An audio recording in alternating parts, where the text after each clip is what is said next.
Let's see if anybody's watching. Oh, we have one person. Right.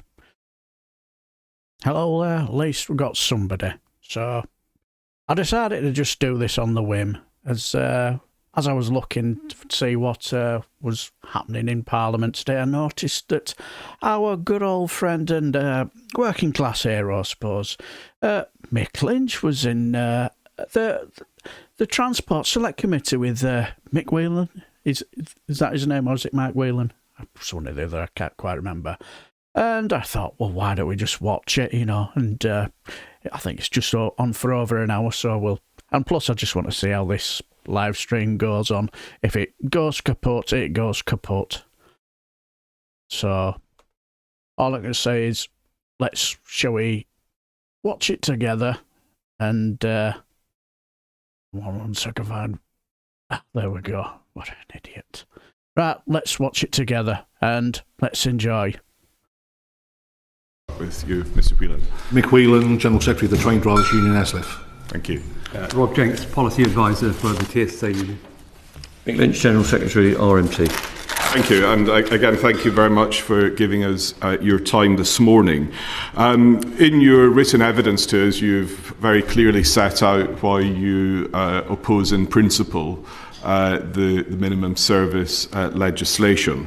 But is there a way, a type of minimum service level arrangement that you could see yourself supporting? If Mr. Whelan, start. Thank you, Chair. I don't think so. There's been a lot of questions this morning about how this operates in Europe and elsewhere. It doesn't operate, they don't utilise it. But where they do have it, the right to strike still exists. And we're introducing something fundamentally different that doesn't exist in other democracies. So it's an industrial issue, but it's also a wider issue on human rights and elsewhere. And within itself, we work within the safety critical industry. And every major tragedy that we've had, unfortunately, we've analysed, as we should do, appropriately, as this committee has done in the past. So post-Ladbroke Grove, they said that any safety critical member of staff, if they had road rage on the way to work or a domestic splat, someone should assess them, see if they're fit to carry out their role. Forcing people to go to work when their colleagues or their peers aren't at work will bring that pressure upon them and make it inherently unsafe themselves. And then we'll bring in further aspects, not just about how it's been identified, people might go naturally sick during these periods of time, but also maybe under the various refusal to work procedures will say that I do not feel safe in an industry that isn't fully staffed, or where I'm pressurised to do something that I don't feel I should be doing. So we struggle with the concept. Thank you. I'll just about to say, hi there, Sishaloy. Sorry for mispronouncing. My pins are not quite as what they used to be. And Dongalai 92, is that how I pronounce it right? That smirk from Mick, yeah. And no doubt he'll do a few smirks. Just asking. Everything coming through loud and clear. So that's all I'm asking. Can you hear me? Can you hear what? No feedback, no nothing spoiling your viewing. Just let me know. So anyway, back to the professionals, I suppose. Thank you. Mr. Jenks. I would concur with everything that Mick's just put across to you. We don't think that this legislation is needed at this time. We don't think it would work, and you asked a lot of questions earlier about how it would work. We don't see it would work in practice, and we think it's undemocratic in so many ways. There's a number of points around that can be made. We see it as a way to dumb down, if you like, the role of employees in terms of democracy and work. And one of the quotes I wanted to use today was in relation to an academic from King's College London, where he says the right to strike is a vanguard of democracy, and we see it as an assault on that. And one of the main things as well we see from this legislation is that there will be some groups of staff who will never be able to strike. There are some groups of staff who are so key to the industry and the way they work and the way strikes can take place, they will have the right to strike withdrawn. It won't just be some of them. Chances are the way they work, all of them. And on that basis, we see it as completely undemocratic and a breach of their civil liberties and human rights. I understand that you're objection to the legislation that's currently proposed. But is there an alternative form of minimum service level that you think could work without raising the problems that you've just outlined? Well, the only way we see it as working is not to have it in the first place. Absolutely. Anyway, just saying, cheers to Shalane, disgruntled but brummy. I like that name. Thanks for letting me know everything's coming through sound. And Mr. Helen, thank you for letting me know. Cheers. That's quite a relief. Anyway, back to this. Mr. Lynch, do you have any different points to... Well, we will never support minimum service levels. It's undemocratic. It's unconservative, in my view. It goes straight to people's right to combine and to be democratic and have their freedoms expressed in a free democracy. And you're oppressing that. You're the Conservative government. And this goes back to the foundations of our democracy. Toll Puddle, the Combination Act and all the rest of it. This is your latest version of the suppression of the right to Just to be clear, this committee is not introducing anything. We're scrutinising. Well, yeah, but you'll get to vote on it, so maybe we'll convince you to vote against it. That'll be the ultimate outcome. So we'll never support it. It won't work. It's going to make things worse. And they were being very careful earlier about what they do, but you've got to remember these people are under a direct instruction from the DfT. From the Transport Secretary. They have to comply with what he says. They've got no right to diverge in any way from the thinking that's coming from the DfT and from BIS at the minute, because they're under state control, which is a strange irony at the minute. You're getting evidence from private sector companies who are under direct state mandate, and you're That's one thing I was a bit fearful of, get glitches, I'll just move it forward a couple of seconds. And it will create more problems. It will be unsafe. Conscripting people to go past their own union's picket lines and operate complex signalling systems or drive trains is a recipe for disaster, in my opinion. I don't know why you're doing it. Nobody else does it. All this stuff about France and Europe. If you've seen the industrial action in France in the last few months under alleged minimum service levels, they have completely novel ways of taking industrial action, including occupations and blocking tracks and all the rest of it. What you will do through this process is create novel industrial action. If we can't use traditional industrial action as you've been used in Britain for a long time, there will be novel forms of action, and there will be wildcat action, which is what happens in France and Italy and Spain and elsewhere. In Stockholm last week, there was walkouts all over the Stockholm tube network outside the legislation. So it's going to come back on the Conservative Party's heads, I believe, but it won't work whichever way you go with it. And of course, we haven't got legislation. We've got the slimmest piece of legislation that many people remember. We're waiting for regulation to come out of the minds of somebody in the Department of Transport or the BIS department. And we don't know what we're dealing with anyway. Well, and that is the purpose of this inquiry, is to explore what that regulation might look like. We're not debating the principles of the... Shouldn't they be telling us rather than us telling you? Well, we are questioning a wide range of witnesses and looking for their input. So in terms of shaping what those regulations might look like, are you engaging with the consultation process? Do you have a role in that? Well, we've responded to the consultation, but we will respond. And it's the stuff. It's unsafe. We believe it's not going to work, and I don't think it will serve the passengers well. And if it's going to go to a national reduced timetable, people like train drivers and signallers will be completely conscripted. You cannot run an 80 or 90% or even a 50% railway service without conscripting all of the signallers and all of the controllers to operate that network. If you want to run a train down into Cornwall, into the north of Scotland, into rural Wales, and all of the towns that were mentioned earlier, Stoke, Middlesbrough, Portsmouth, all poor towns, by the way, I noticed. Maybe that's why they're not getting a service. I'm sure Guildford and Maidenhead always get a service during strike days. But it will be a disaster, and we'll all end up in court. And they'll spend even more money on fighting these cases than they have in trying to break these strikes. And if they'd used a fraction of the money in breaking the strikes in regards to settling them, we could all be back at work now anyway. Thank you. Mr. Whelan, is ASLEF engaging in the consultation? We responded to the 2 current consultations. You're only other one that's out there. You won't be surprised that most of our answers are in the negative. And we've tried, as trade unions, to talk to the regulator about the impact upon this and how they would fact the company safety certificates and how they could operate safely. And unfortunately, at that point in time, the regulator was unable to give us any answers.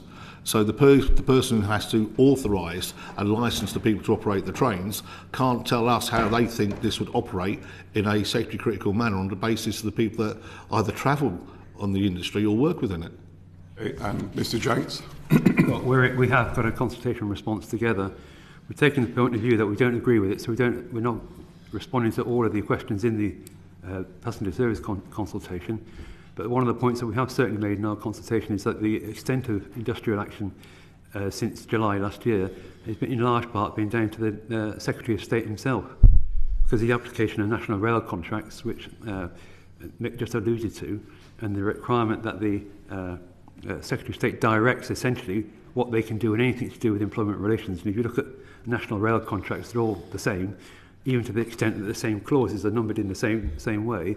You'll see in there that everything is under direction from the Secretary of State, and our negotiators went to meet with employers frequently during the recent round of industrial action, and whilst they were cosy chats in one sense, when it actually came down to doing the business and getting a deal, oh sorry, we can't make an offer, we can't move this forward. So that sense of frustration boils over. And one of the things I also wanted to add, Chair, is it's very easy for people looking into the industry to see that railway workers perhaps aren't quite as dedicated as maybe they should be. But I can tell you, having been an ex-railway worker, and all of us around this table are, and knowing thousands of railway workers, they are extremely dedicated, extremely professional, and don't take industrial action at all lightly. And so I'll paint that different picture. Industrial action is after a long process of negotiation and frustration in terms of that negotiation, and is only taken as a last resort on the basis that nobody wants to lose money in taking industrial action. Bearing in mind, workers don't get paid when they take industrial action, unlike the train companies who still get paid their money from government. And he bang on the money even when I've gone on strike. It's always been like that for me. I don't go on strike just for the hell of it. You know, it's like you get these feeling with these people in this government who just think we all just want to go on a jolly, have a day off. You know, absolute nutters out there. But yeah, I totally agree. You know, it's all right. I'll get the teeth in. I always think the government is trying the Lord Farquhar approach. Yeah, I think you might be onto something there. Anyway, hello there. Good afternoon, Paul Cartwright. Hope you're well. Thank you. Gavin, could I turn to you next? Yeah, thank you much. Chair, you may have heard my questions to the previous panel with regards to the services during industrial action that are provided to certain parts, and obviously, Mr. Lynch, you've just addressed some of that in your answer. But before I turn to that, the government, and I very much take with your first responses, but the government have proposed 2 options. So setting the level, a proportion of the normal timetable, or establishing a priority route map, which is kind of, I suppose, similar to how industrial action days are operated at the moment.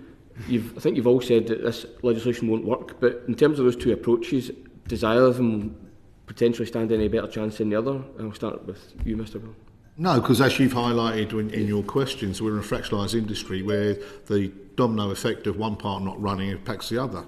And also, when you introduce legislation like this, the expectation of the travelling public dramatically increases. And so you have the same amount of capacity trying to use the lesser services, which brings the inherent risks that are associated with that problem.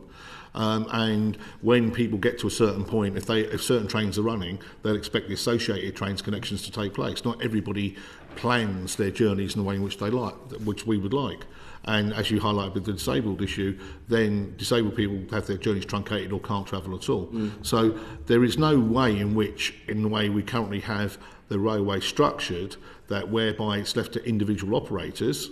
And also there is part of the legislation that fundamentally concerns from the Henry VIII clauses that allows the Minister of State for any relative area or rail to turn it up or down as they want.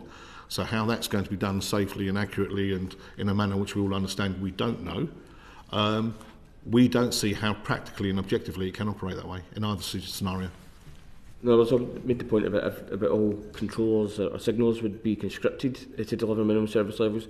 If they were to design it in a, again, similar way to industrial action days are carried at the moment, would that change? That there only be a proportion of controls and signals that would have to work on those days? I don't believe so. I mean, the railway is a 7-day-a-week, 24-hour industry. So if you're going to run trains throughout the day, the station has to be open throughout the day. The signal boxes have to be open throughout the day. The rocks have to be open throughout the day. So we don't see how it won't adversely impact certain roles in the industry more than others. And is the intention then to indenture some people more than others? Well, I'd agree with a lot of that. We organise a lot of controllers in Network Rail and the train operating companies. And the way those people work with highly specialist knowledge, all you have to do is spend time with a controller and you'll come across just how specialist their knowledge is, the way they work and the fact that they're 24/7 shift patterns and all those things that come together mean that they would be, if there's any sort of minimum service level, if they're in dispute, they would be required to work because of their degree of knowledge, because of the way they work. And there are other groups, and we've mentioned signallers as well and WhatsApp, and I'm sure there are others, faulting teams, for instance, with signal issues. So you have teams of people who go out and fault signals, fix signals when they go down, and those people would have to be kept. Otherwise, you may have a signal issue somewhere, and we haven't got the team. So these minimum service levels would require those teams to be on duty as well. Bear in mind that. Sorry, jump in, but I just want to say good afternoon, Ben Shaw. I'm all well, very well, thank you very much. And Stuart Grass, I totally agree. If you aim to run a good service, it requires a constant appreciation of what is happening with the rail workers and the hardware. It seems as though profit is calculated on an imagined service. Totally agree. Railways are mostly a 24/7 operation. Mr. Lynch, anything to add further to what you've said already on some of this, but also you've touched on the lack of information, or we're waiting for the regulation for this fairly small bill as it stands. What's your level of expectation and the level of detail that you're going to be privy to from the Secretary of State? Well, I think they're going to make it up as they go along. It's just a suck it and see piece of legislation. I don't think they understand the railway. I don't think the people in the Department for Transport understand the railway. They've got 60 people working on the current dispute, which has obviously been a raving failure. If they want to then go into the actual operation, the nuts and bolts of how you operate a railway on a strike day or during any other industrial action, I think they'll be completely lost. So I think there'll be a lot of backtracking and reversing. There'll be a lot of pressure coming on them from passenger groups, devolved authorities, national governments, as you've mentioned. I think it's just going to be a mess. I don't think anyone actually knows how this legislation is going to be formatted. And I think the worst part of that is it's the people that are in charge seem to have the least idea. That's why they're floundering around asking everybody else how they should have conceived their idea. So I'm as wise as anyone else. I don't know what's going to happen. I do know that some of our members are going to be served with notices to go to work. And if they don't want to go and they refuse to go, they will probably be sacked. And that will poison industrial relations with the people that you've just had sitting here every day of the year. If they sack 500 of my signalling members, well, we're going to be in an absolute crisis. They sack 30% of all the drivers in the country because they won't go to work across their own picket line. Where are we going to be on the railway? It will be a permanent disruption of our railway.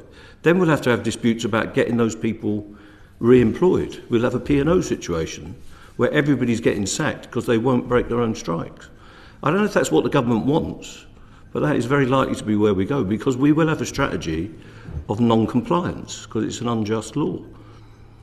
And where, obviously I made the point already that the First Minister's said to the STUC that it wouldn't be implemented, not a single work notice would be issued in Scotland and whatnot. And if Wales were to take the same approach, and potentially whatever devolved authorities, London, whatever, where there is semblance of local control, how will that in any way work for any kind of national service or services that cross borders, be it metropolitan or national? How's that going to work? I'll start with you, Mr. Lynch, work way across. Well, I think I might know your answer. I think it will be chaos, but I think the government is only concentrating on what they perceive to be England. They've got this idea that as long as you keep certain routes happy, their hinterland will be okay.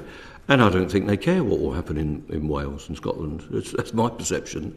And the railway has taken a decision they don't particularly care about it during the disputes. And this is the current dispute, which is sponsored by the government and paid for by the taxpayer, is a DfT Westminster dispute that affects communities outside of that prerogative. And I think this is largely concentrated on that, and I think we'll start another constitutional issue. If the Scottish Government says we don't want that, they'll soon be pressing further for the devolution of employment law, and then we'll have further conflicts where people involved in a strike in Scotland could be treated differently than people on strike in Newcastle or Carlisle. It's creating more of a mess than we've already got. We've been pushing for devolution of employment law for some time, including fire and rehire and everything else. Mr. Jenks, you get anything to add to that? I don't think I have, actually. I think Mick's perfectly well covered it. Okay, I think there's a logistical aspect to it as well. Yeah. At this moment, people assume that people go out and back. That doesn't happen. Journeys are fractured. People do different patterns, different timetables, are relieved at different locations. Some people have 4,500 seats, some people have 5, some have different agreements and whatever.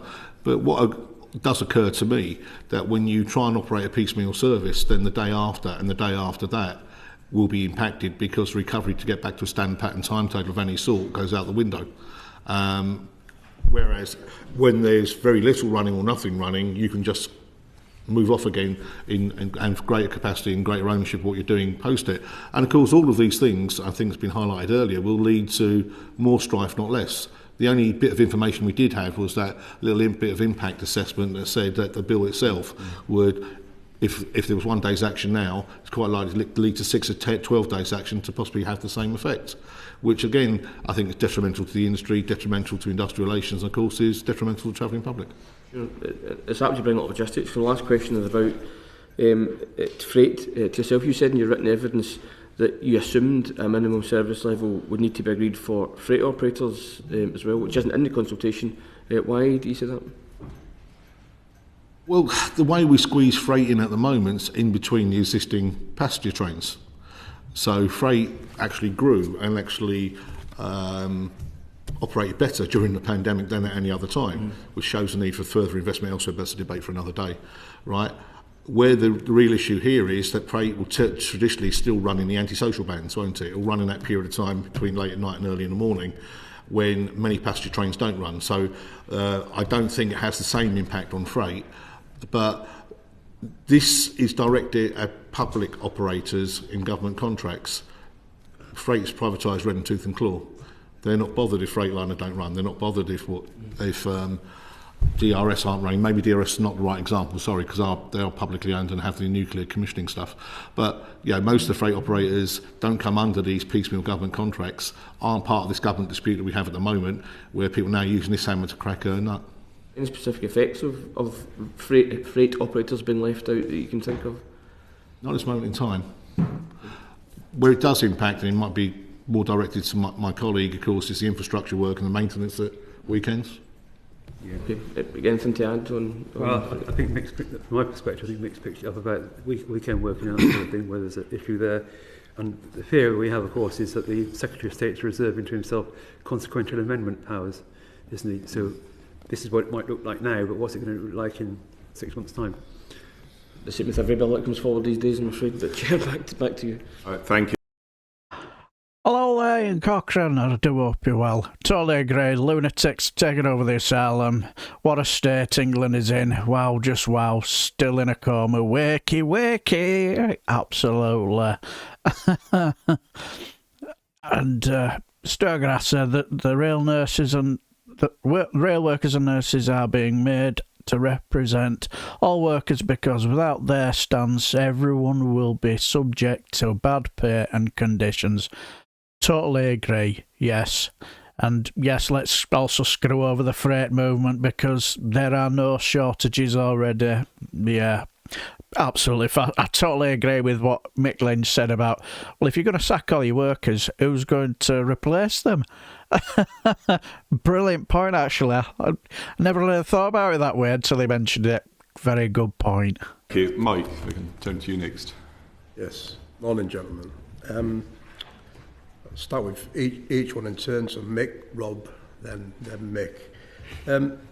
How's the minimum service levels as proposed at the moment going to apply to members? Thinking about job roles, it could be routes, for example. What the obligation is going to be? What's your understanding at the moment? Start with Mick. Well, again, we haven't had the benefit of the DFT and the management workshops.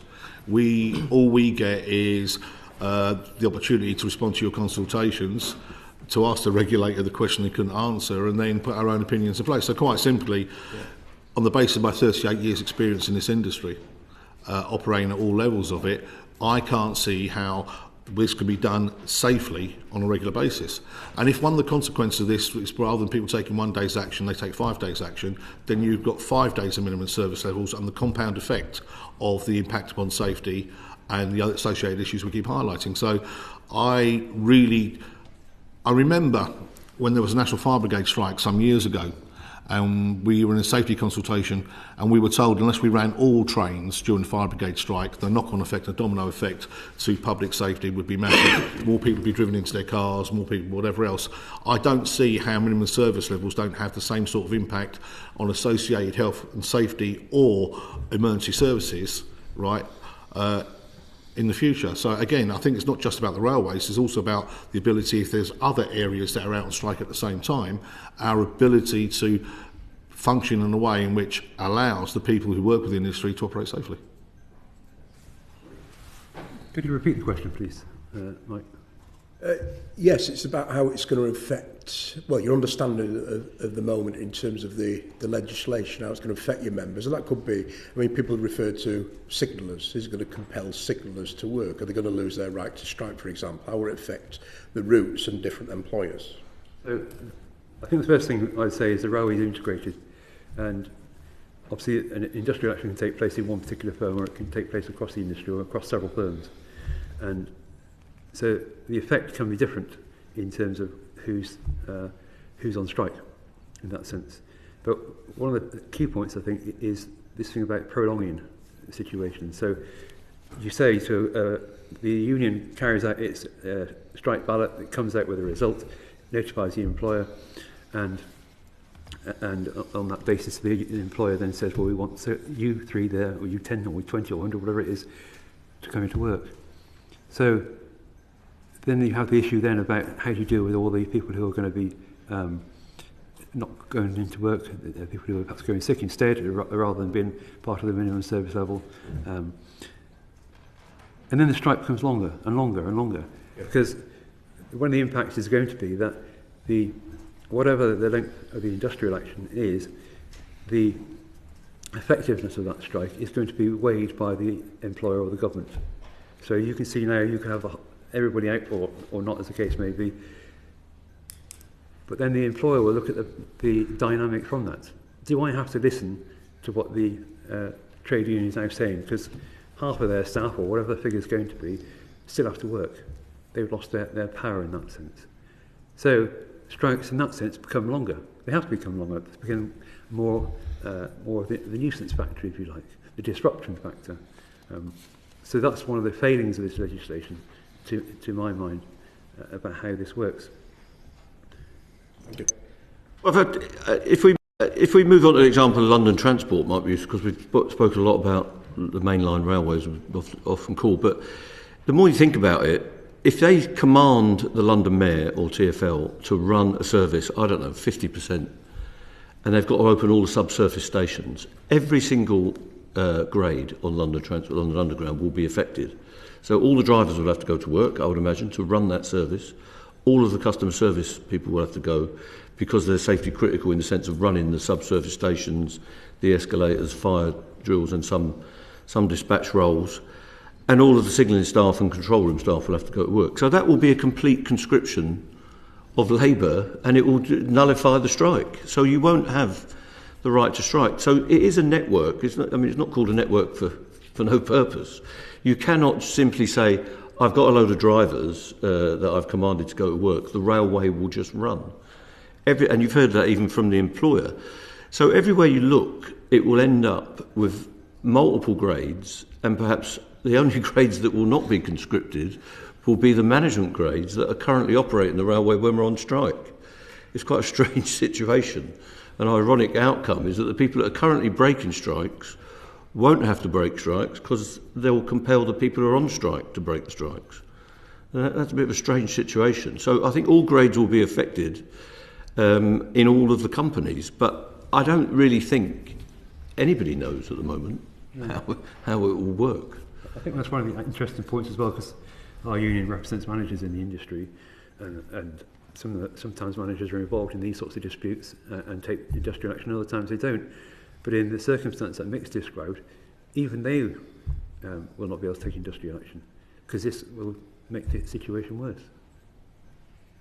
I mean, on that point, is it going to make it better or worse? Industrial relations, this piece of legislation, well, it's not even legislation, but as it's drafted, Well, naturally, it'll make it worse because there'll be a value judgment made on impact. And if it takes more time to have the same impact or to allow people to exercise their right to strike, depending what the proportion or percentile is, there's going to be more action, and more action short of a strike. It's a natural byproduct of what's being proposed, unfortunately. And therefore, then our experience is the more action, the worse industrial relations, the longer it takes to resolve. The longer it takes to resolve, it becomes a self-fulfilling prophecy, doesn't it? Yeah, I agree entirely with that. One of the whole points of this legislation appears to us to be deliberately detrimental. I use that phrase quite deliberately because the way the whole process has worked is not just about the minimum service level, it's about the whole process that goes into getting to the stage of actually calling industrial action. Inevitably, that's going to cause a bitterness and a breakdown in relationships. Most of the time, relationships with railway employers work. There are times when they don't, but generally we get along. Most things are resolved without any recourse to industrial action. But when things do go wrong like this, and minimum service levels are imposed, and those relationships will inevitably become broken. And some employers are very litigious, so anything they can use to stop the strike, they will use, and that only causes bitterness. And when you're a member, and bearing in mind we're membership-led organisations, when your members are seeing this, and they're feeling that frustration, so the industrial action that's taken place in the last 6 months or so has been led by the members feeling aggrieved that after 3 years they still had no pay increase, despite all the work they've done during COVID. A number of members lost their lives, others got long COVID. All through this process, you can imagine what that would be like if a minimum service level is then instigated and prevented them from striking. Well, I think will be seriously detrimental. I mean, we speak to Tom and Jamie and all the others all the time, fairly cordially. And I think during these current disputes, it's the credit of everyone, to be honest, that there hasn't been a breakdown of relationships at any level, I don't think. If Tom and Jamie and others start sacking our people as a result of taking lawful industrial action, that will lead to the complete deterioration, because we will not be able to sit with them when they're either being forced by the minister or by their own volition to sack our people for taking what, a month before could have been lawful industrial action. That will lead to a complete breakdown. I don't see how we'll resolve any disputes if hundreds of our people, maybe thousands potentially, are being booted out. It's just not going to help anyone. I don't think they want to be in this position, if I'm honest with you. I've sat with all of these people for many hours over the years. Not one of them has said to me they want this power and this legislation. They've got no idea how it's going to work, as you've heard, and they are being press-ganged into it as much as anyone else. I don't think anyone wants to be in this position. Because if they don't sack people, what are they going to do? You're putting yourselves in a position where you're given an instruction by the Secretary of State to carry out a minimum service level, and if it doesn't work, what's the Minister of State going to say to you next? He's going to say, or she's going to say, I want those people sacked, so that the next time they come to work. I don't know if you politicians want to put themselves in that position, where they're commanding chief executives to dismiss people for taking strike action. But that's the road you're headed down. You're interfering directly into private businesses about how they deal with their staff, collectively and individually. Fascinating. Good afternoon, Frederick Roth III. Pleasure to see you here. Legislation just shows you how incompetent this current government is. Absolutely, totally agree.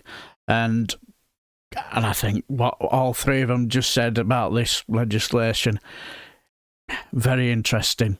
Let me give you a scenario. So a signaller has been served the works notice. There's a picket line and they refuse to cross the picket line in this democratic state we call Britain. And what are the legal consequences for that signaller? And what are the consequences for the travelling public? Well, they lose their indemnity. We don't have a right to strike in this country. There is no right to strike whatsoever.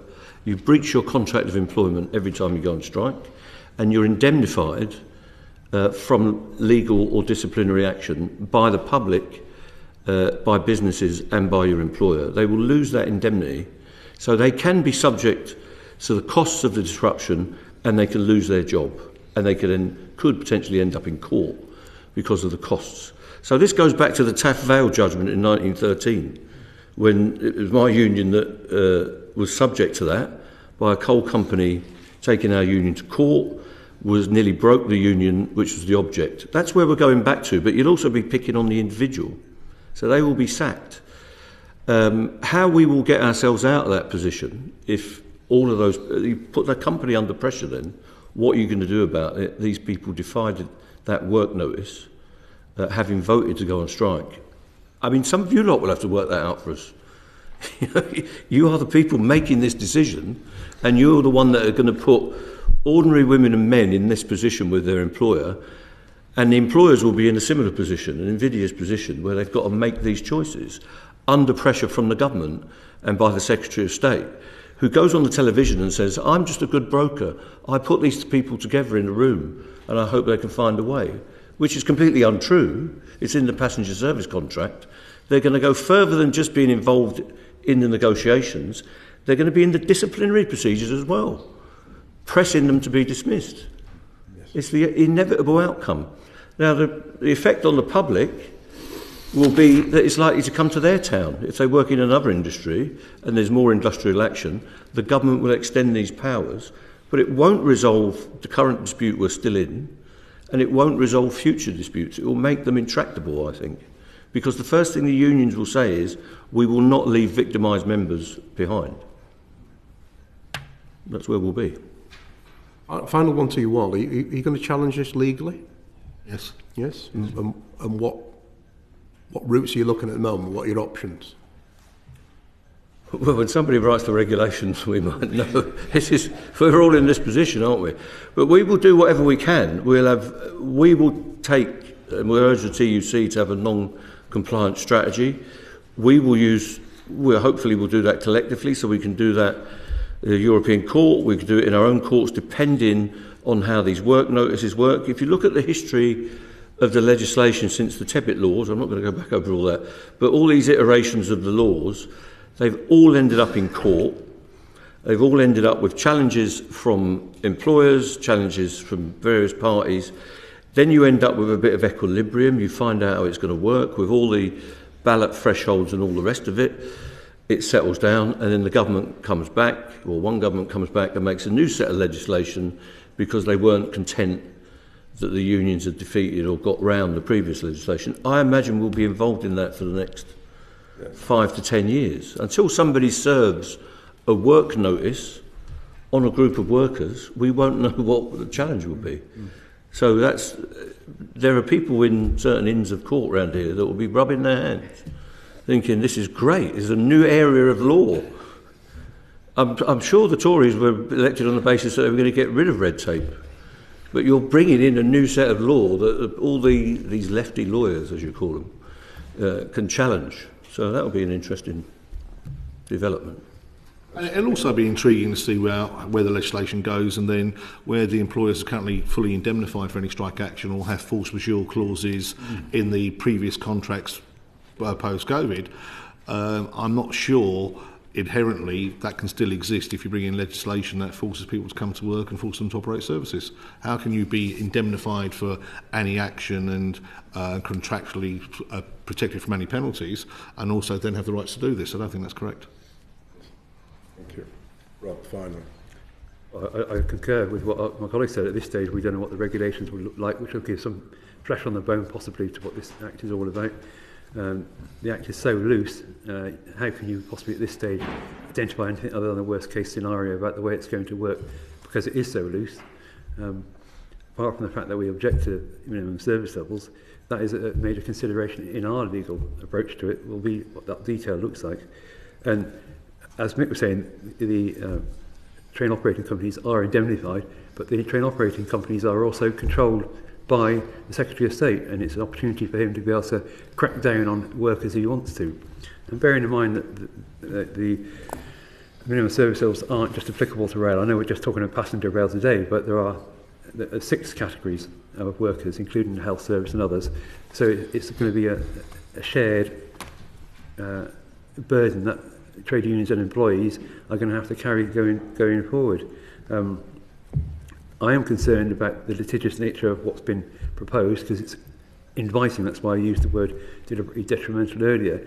It's not just the minimum service levels, it's all the conflict that goes on, legal conflict that will go on to understand what it actually means in practice.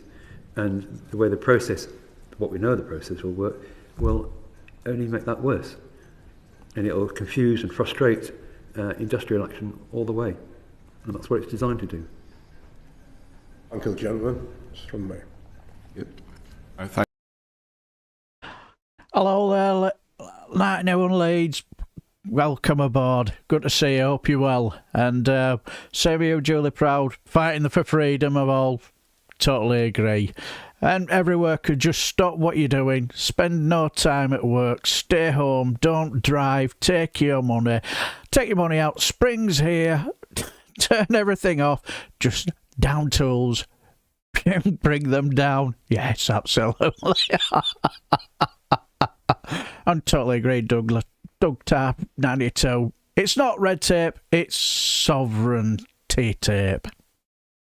Well said. Thanks, Mike. Jack.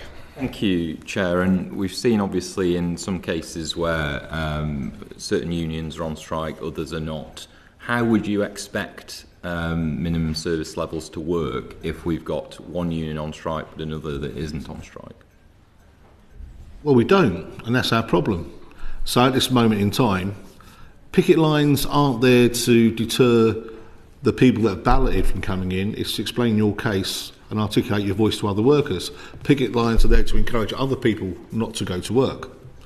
So how in future we got minimum service levels where the people on strike are forced to go in, but the people who aren't on strike might be convinced by the picket line of the righteousness of a cause not to go in, and how that would work in future, and whether the same legislation, if they don't go in, they can automatically be sacked or whatever might work. We don't know. This is a really horribly, badly written bit of legislation that truly is going to make things 1,000 times worse and confuse all industrial relations. And at this moment in time, the bulk of workers that are not involved in strike will tend to go in. When this legislation comes in, I do wonder if that will change. Have you got any views on that question? Well, I don't know if it will provoke people. At the minute, people who aren't in unions have the right to go on strike, by the way. And I don't know who they're going to pick for a work notice. So if the RNT was on strike and other unions weren't, are they going to put work notices on everybody in case they don't cross a picket line? Because you have the right, as a non-trade unionist or a worker in another union, to not cross a picket line and be protected and indemnified. So I don't know if anyone's thought about that maybe everybody won't come to work.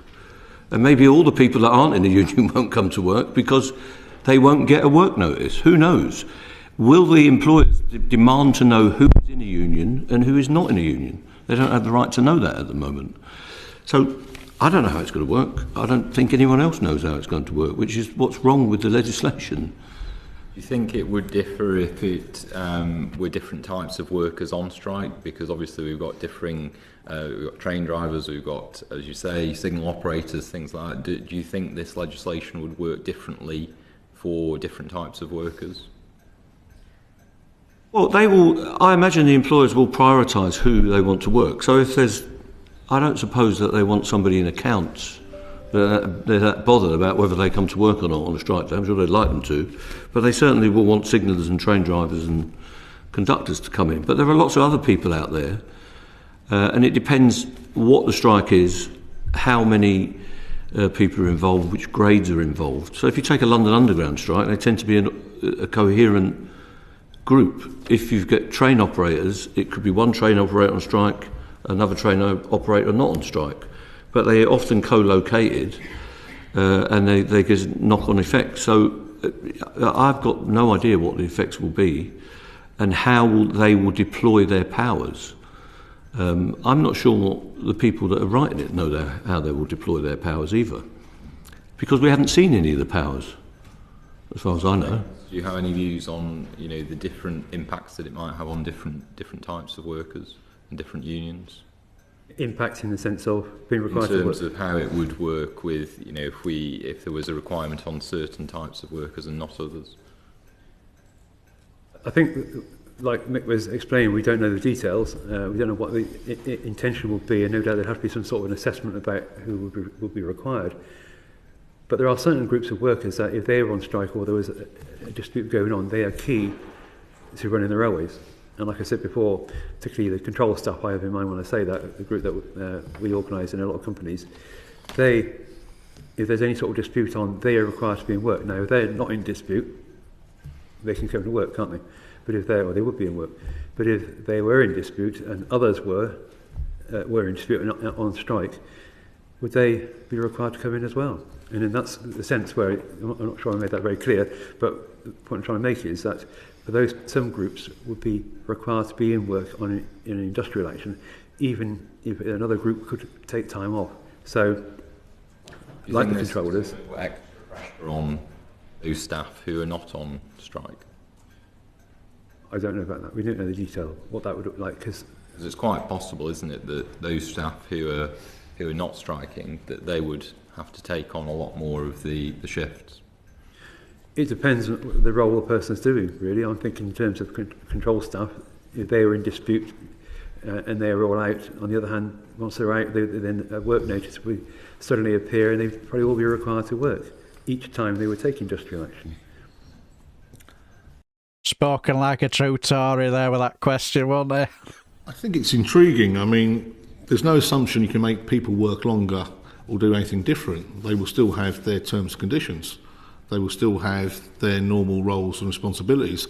And in a complex industry such as the railway industry, where you could have 3 different drivers or signal people relieving each other at different times at different points of the day and undertaking different activities, just the idea that you can put a proportion of people into work and all of a sudden they can cover X amount doesn't quite work that way. Trains have to be prepared, they have to be put away, they have to be mobilised, immobilised, they have to be put together and broken apart to go in different directions and go in different routes. So it's not just quite simple saying that the people who come in may have to work hard or whatever. That can't be done. You can't. You've already indentured them, made them slaves. I suppose you could force them to work every hour that God gives on top of that, but I don't think that's the intention. Where I find it intriguing is that already we're seeing this legislation in what was traditionally considered essential services, police, elsewhere. Now, they want the right to strike because of the legislation now being forced on others over minimum strike levels. So if every work is now deemed as essential, at what point does it stop? There are obviously emergency service workers who rely upon these services to get to work. So, in that sense, these services in many cases would be essential as well, I would suggest. Well, we could go into a different debate about truncating timetables, not caring about people in certain areas of the country getting to or from work and having services as key workers or emergency workers to get to work. That might be a debate for another day. At this moment in time, then, why would you want to exacerbate a situation to make it more difficult for people to get to work if strife is going to be longer and harder as a consequence and byproduct of this legislation? In terms of, Mr Whelan, in terms of what you said to us at the last committee meeting we had where you gave evidence, you particularly referred to that you don't obviously recognise RDG, that you would potentially go on for 2-3 years with these strikes, and obviously that's been reported in the media as well. As you said, you're against these proposals in principle. Don't you think that the reason why the government have decided this is necessary is because of that hardline approach that you've taken? I don't think the hardline approach has come from the trade unions. The RGG was created many years ago as all trade union, I'm saying particularly. Okay, I'll speak about my trade union then. The RDG was created several years ago for the cartel that was given the opportunity to run the railways in the UK by the UK government. And they've had broken up many times. The DfT has carved the map up many times, and many bed operators have handed the keys back and been given future opportunities to hurt and pillage our industry. When they created the RDG, they very kindly were going to let the RMT and ASDEF be associate members of a group that we weren't advised about and whatever. We did not take up the opportunity. So what we did do, right, post-COVID, when we have the government-led strikes we have now, was find a vehicle to talk. We've done that. We've tried to find a solution to this. We're trying to find the way out of the strikes. Other than the vehicle that we jointly created, there is no vehicle. And when this, allow me to answer your question. When this is over, we will go back to never talking to the RDG again, because there's no reason for us to do so. It does not exist for any purpose within our industry for consultation or negotiation. It's not a body, right, that operates within the bargaining machineries, right, of the railway companies or the trade unions in the United Kingdom. We are using that vehicle at this moment in time to try and get us out of a dispute. Now, if you'd rather we didn't, that's fine. That's got to be one of the best comments of the stream. Common sense being explained to a balloon. Absolutely spot on, Ben Shaw. Totally agree. He is an absolute bell tap, isn't he? Typical Tory. Paul. Thanks, Chair. Two different subjects I just want to touch on, but firstly, safety and access of vulnerable people. You heard in the earlier discussion that, I know there have been concerns raised, particularly by the RMT, about where safety would be in this situation. And in the previous discussion, they gave us reassurances that they didn't think that would be the case. Do you agree with that situation? No, I think they gave you a reassurance to do a risk assessment. So what they do at the moment, when they're getting managers to break strikes, is they put them on a training course for 4 hours, which for a safety critical member of staff would be at least 6 months or maybe a year.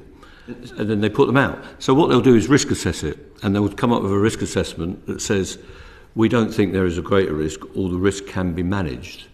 So that's just health and safety speak for saying we'll just take the risk. And so if we stress safety critical staff by making them come to work on pain of being dismissed, they will just say that's no greater danger. We think they will continue to take that risk. I think they will probably continue to use managers fairly extensively where they can, because I think they're reasonably comfortable with the situation at the moment. I mean, during this dispute, Network Rail sets down the minimum standard that they're going to run, which could be 20-30%, as you've heard, and they will try to operate a system within that, and it's got a defined time period. Now, they seem fairly comfortable with what they're doing. I don't know what your impression was. And I don't think this adds any value to them, but it certainly will put people who don't want to do the work into a stressful situation where you're putting pressed people into safety critical roles, and that shouldn't happen. So that is an enhanced safety risk. But they'll cover themselves with paperwork and say, we did a risk assessment. I'm sorry. So just to try and paraphrase what you're saying, that they will be saying that they are operating at appropriate safety levels, but your interpretation is that at the very least it's a poorer safety level than you would normally be operating at. Yeah, it imports risk by having people who are pressed to work. And just a similar related subject before I go along to your colleagues there. In terms of the access for vulnerable and or disabled passengers, do you think they'd be able to manage that in the situation where you were in a minimum service level? Do you think there'd be any impact into that? Well, the only way you could manage it adequately is by compelling more people to come to work. So much of the infrastructure is Victorian or of that area with lots of steps and footbridges and all the rest of it. That needs passenger assistance because the lifts aren't there. You will have to get people who people are maybe not thinking, like customer service staff who are not safety critical. If you want to keep that service going, you will have to bring them in. And if the government dictates that more stations should open on this timetable method rather than the priority route, that will mean more people being compelled to come in. Okay. Anything you'd like to add, gentlemen? Or I think the only thing I'd like to add is that when it comes to the times when these employers want to close ticket offices down, the issue around disabled access is one that we've banged on about a number of times in our responses and in our campaigns to try and stop that. But it's never an issue that they listen to. They still go ahead usually with those closures. So to say they're worried about disabled access and those sorts of things is always tempered at the very least, and sometimes just completely disregarded. So I think they speak with look in two different directions at the same time. I think I'm in agreement with Ian Cochrane. Let's say with that Tory, and if brains were dynamite, his hat wouldn't move an inch. Absolutely. And like as he said there, they're talking about passenger safety. What he just said there, let's be honest, it's more about profit really than passenger safety. Absolutely brilliant analysis there. Top class. Mr. Whelan? From the number of groups that we deal with, passenger groups now, the evidence is they can't do it now. We do not serve disabled people and poorly sighted people very well at this moment in time, and we're not fulfilling our existing legal requirements in many of the companies. If many apologies for interrupting, but do you think that would degenerate in this situation even further? Even further, there will be less people to do it, and things will be more stretched. So quite obviously, if we can't fulfil our requirements now, going forward, it's going to be far more difficult. What's the second part of your question? I think you've covered it actually in terms of where we are. The other point I want. Go on. There was one further point. Just come back to me. Also, we're talking about health and safety. Part of the industrial health and safety we have is the scrutiny, and as part of the current dispute, many of our representatives, health and safety and otherwise, aren't being released to do their duties that actually scrutinise the safe operation of the companies in current climate. So. I'm not quite sure, even as an industry at the moment, without these future changes, that we're totally operating safely. Mr. Jenks, it looked like you wanted to come in again. Yeah, there's just one point I wanted to raise. We do a fair bit of work with disabled people. We got a group within TSSA, our disabled working group, who are very active in a lot of areas. And one of the things that they've drawn attention to is a number of derogations that are allowed by the government around various aspects of disabled access to railways and buses and things like that. These requirements to make change are continually being knocked back. We don't have to do this. We don't put the pressure on the company this month. Do it next month or next year or something, and then it's pushed back again. And in certain circumstances, it's been pushed back 5 or 6 times over that similar number of years. I think it's a point that's one of those. Of course, is I'll leave it at that. Take on, don't bother what you're saying. Just on a completely different subject. Obviously, members of the public may have sympathy with your strike action, but for everybody, we all get into our own place. We always get into our ability to get to our jobs and things like this. And what the government's putting messages out there about putting minimum service levels in so they can help essential workers get to work or whatever. What do you think the public actually would expect should these minimum service level things be delivered? Now, notwithstanding the complexities of delivery and all that sort of thing, but what do you think the public expectations are based on what government communications have gone out? What do you think the public is actually seeing this? What would they expect to see? Well, I think there's a danger that you're going to raise expectations through this to a level that will not be fulfilled. It's ironic, of course, that...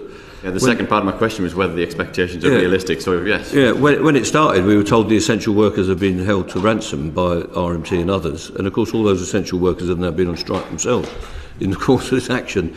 So I think what the public, in my view, really dislike is when they're told this level of service is going to run and it's not fulfilled. And so I think there'll be even more anger when the chaos that's inevitable comes around and there's not a fulfilled minimum service level for whatever reason, not just us, but simply because nobody understands what they're doing. And I think there'll be more anger. And that's what we'll see. I think the employer's part answered that question earlier when the question was asked about prioritisation on days, what services you're going to run and what routes you're going to run. So if the expectation for most people travelling is there's going to be some level of service, that may not be the truth based upon those key stations, that prioritisation I was talking about earlier. So quite simply, I think we're going to have not enough capacity for what does run, some areas where it won't run at all for obvious reasons, depending upon demand, and then a very frustrated travelling public. Yeah. Anything to add, Mr. Jones? Well, I think I would add the issue of information as well. A lot of people see the trains are running, there's a minimum service level. If they get to thinking that far, the trains are running, turn up to the station and have long waits in between services because the information they've got is inadequate. Is it realistic to create that expectation in people? And like a friend of mine said to me at the weekend, I was talking over this with her, and she's a very avid Conservative supporter, and she said, well, don't people understand that's why it's 2-week notice? You can then make alternative arrangements. And I know that doesn't apply to everybody, but nevertheless, the fact is that there's already a 2-week notice between industrial action being declared and the date's been declared and the action actually taking place. Yeah, I think that's obviously we've touched on earlier. There's the clarity between what's happening and when it's happening, and that which would help people to make their own decisions. But no, I thank you for your responses. Thank you, Chair. Totally agree. Don't get the essential workers in. They're on strike as well, boss. Yeah. Do you know what? I found listening to these three absolutely fascinating and absolutely engrossing to watch. They're brilliant, aren't they? Finally, Graham. Thanks, Chair. Thanks very much.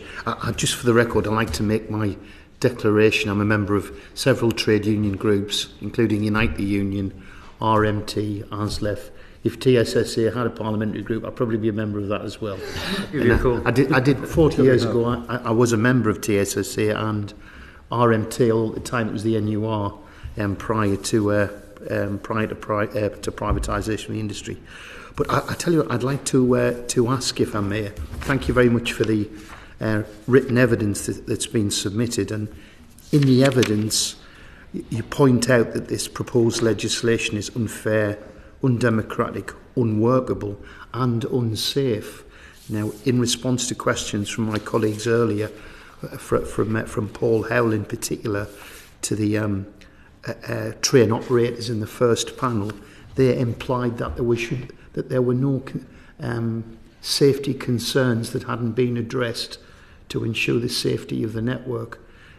Do you have any further views in relation to that? I was thinking, and I raised this with the rail freight operators, about that dreadful Southall train disaster where a good friend of mine was killed a number of years ago. Is there some response you want to give for the record in relation to the safety concerns? Well, I think the way that the railway works is that the duty holder, as they call them, has to be satisfied themselves that they will run a safe railway inside the legislation and inside the standards. And they decide whether that's true or not based on risk assessment and contingency. And then what's called the regulator, people assume this regulator goes around approving. They don't. They only are satisfied post-mortem, if you like, if that's where it comes from, that they did all that they should have done and they couldn't have foreseen it. So it's up to them to decide whether they run a safe railway. But if you want to run the railway on this basis, you will have to compel the fleet engineers to come in, which is my own grade, who then hand over the trains to the drivers, and then all the other grades will have to be satisfied, all their employers, and it's a multi-employer situation. They'll all be satisfied that they've got a safer regime. And if it all goes wrong, they will just say, well, we were satisfied at the time that we did what we can.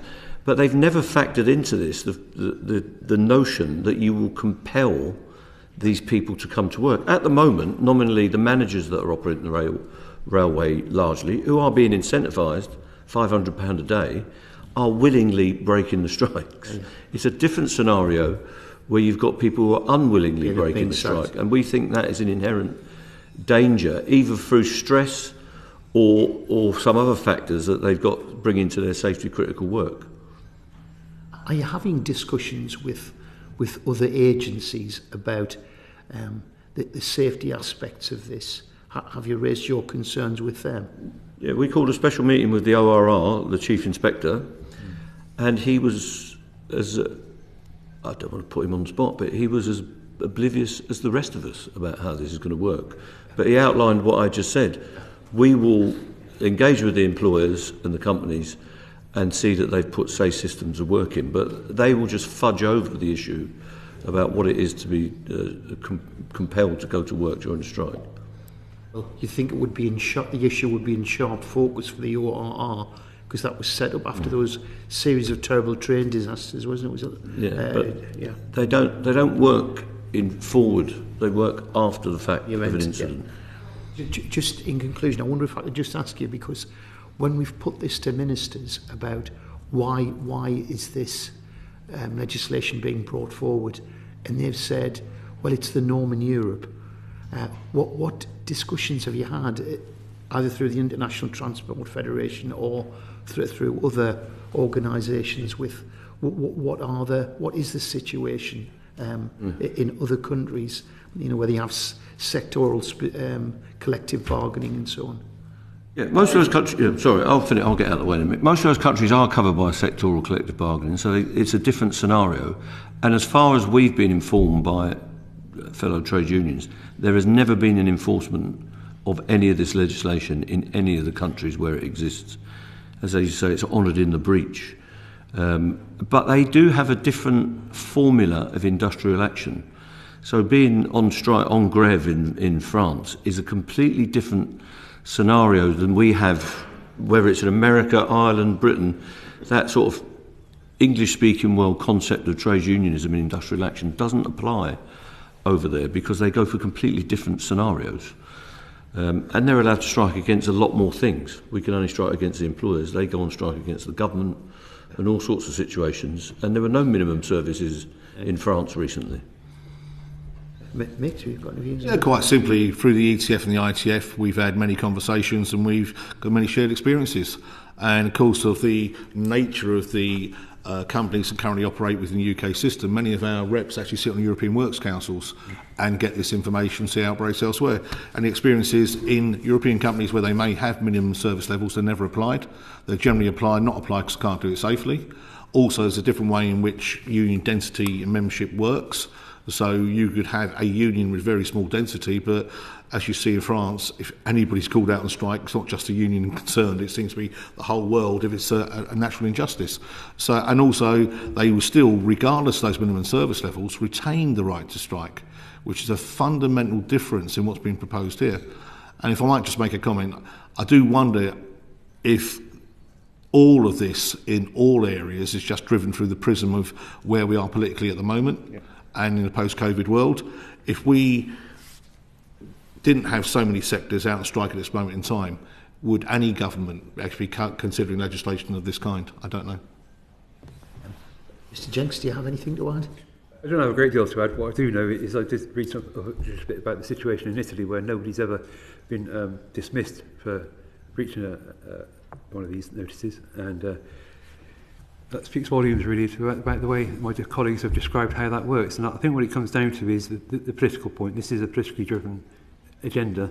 And when I mentioned earlier about the way the strikes have been prolonged because of inaction by the Secretary of State through the national rail contracts, I can't help but think that all this has been engineered to get to that stage where, oh look, we're in this situation, we need to do something about it, when if they sat down and talked to the trade unions, allowed the employers to do what they want to do, and could have been convinced to do, we would have not been in this situation because the industrial action would have finished a long time ago, and it also goes to the point that the former chair of this committee, who's now got here somewhere, he said as much, that the cost of the strikes, the economic cost of the strikes to the nation would have been a lot less if we'd been talking much sooner.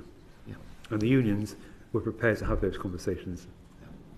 Well, let's hope we can get resolution to them. Okay, thanks very much. Thanks, gentlemen. Yeah. Chair. Thank you. That brings us to the conclusion of the session. Can I thank all three of you for your time and evidence this morning? Order, order. Well, what do you think about that then, guys? I thought that was truly fascinating. Now, I may be wondering why I did this as a live stream, because I just saw, like, been sorting out something on Streamlabs, and I just thought I'd give it a go, see if everything worked well. And I have to say, I'm pleasantly surprised, because usually with me in technology, it all goes to pot halfway through. You're all sat there bated breath, and then it goes to pot.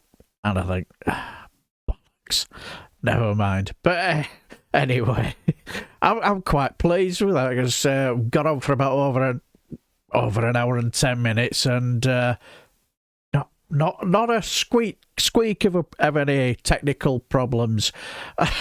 but yeah, what do you guys think? I just thought they were fascinating, but as if you're going to say, I just want to say a couple of things. I'll probably do a few more of these, and I'll probably set a bit of a I was waiting for the pop of the balloon. Yeah, that Tory MP. It wouldn't surprise you that I think he's next door to our Gurning Gull, isn't he? So what do you expect? Yeah, I'm thrilled as well. I'm pleased that everything didn't go without any problems, apart from that little hiccup at the start. Or I think that was something to do with the recording on the internet or whatever they do on. So that wasn't my fault. But yeah, I'm quite pleased with that.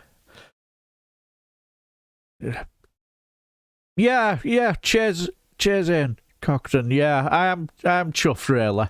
And thanks for that. Yeah, I was a bit nervous because I thought I'd done a couple of little unlisted ones, but a little of a train run, if you pardon the pun, and it seemed to go all well. Good afternoon, Lefty Boater. I hope you're well. Oh, cheers, Ben Shaw. Cheers. All went perfect. I'm pleased. I feel even more relaxed now because I was dead nervous. So I thought, right, when I noticed this, when we met Lynch and Mick Whelan, I thought to myself, sod it, I'll give it a go. Because, cheers, Frederick Roth. Third, yeah, cheers for that. Means a lot. Does it mean a lot? Thank you. And I just like I had little things in the household where everything's gone well. Because like my youngest lad is at work, and my two other kids, they've gone to Tai Chi with my mum. It's that there's a community centre just round the corner from where, and they all go to Tai Chi, so they're there, and they've got one or two other things going on there. So I've got an hour to myself. My wife is asleep, snoring away with dog. So I thought I'll give it a go. But anyway, I'll probably go on for about maybe another 5-10 minutes tops. I'll just say that it's a Snowflake show on tonight. Because if it is, I certainly do say you should join the professionals at 9-10 and watch the Snowflake show. You definitely have a good giggle. Lee Corner, Reagan the League, you'll really enjoy it. So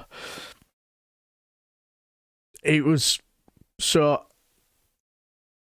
Hello, Audrey. Yeah, maybe I should have. Yeah, you need to catch up.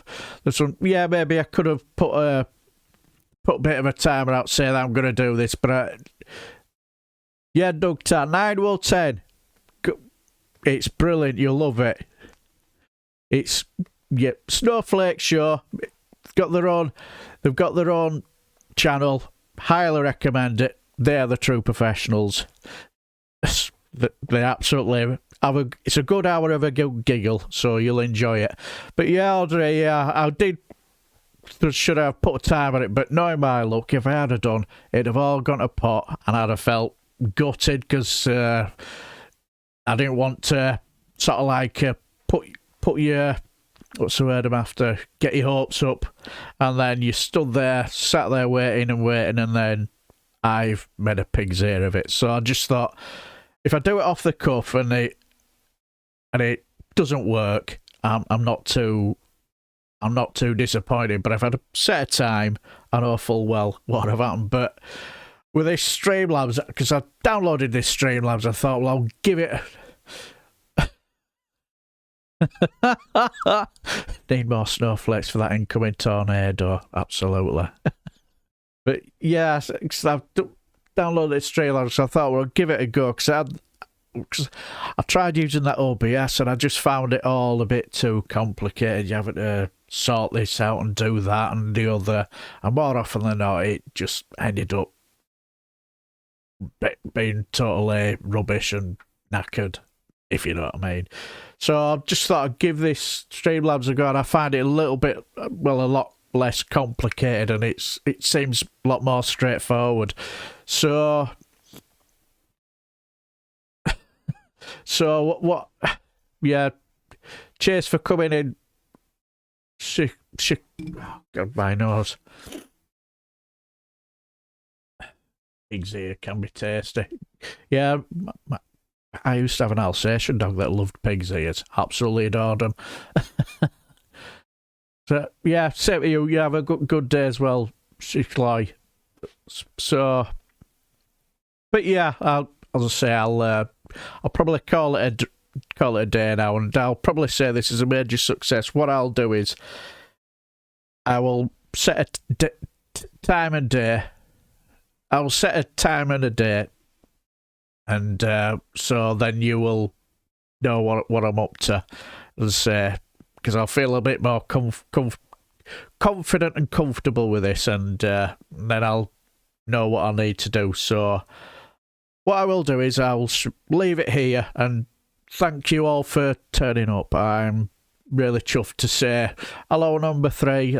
I'm sorry to say I'm going now, but it's good to see you, and hopefully see you on the Snowflake Show later on tonight. So I'll be tuning in to watch it for a good giggle. No, yeah, it was just busy, but I won't dream of not catching up. Always interested in what you have to say. Oh, thank you, Audrey. It means a lot to me. Yeah, we'll do more, Ben Shaw. Yeah, definitely will, because I feel more comfortable with this Streamlabs. It's a lot less complicated than OBS, because usually you sort of like fart in the wrong place. It starts glitching and goes tits up, if you pardon the pun. So yeah, thanks Lefty Butter for turning up. So right, yeah, thank you everybody for turning up, and I shall leave it here, and hopefully see you on Snowflake Show tonight, and have a good one. Yeah, you too, son of Viking. Cheers for turning up. Thank you. Really appreciate it.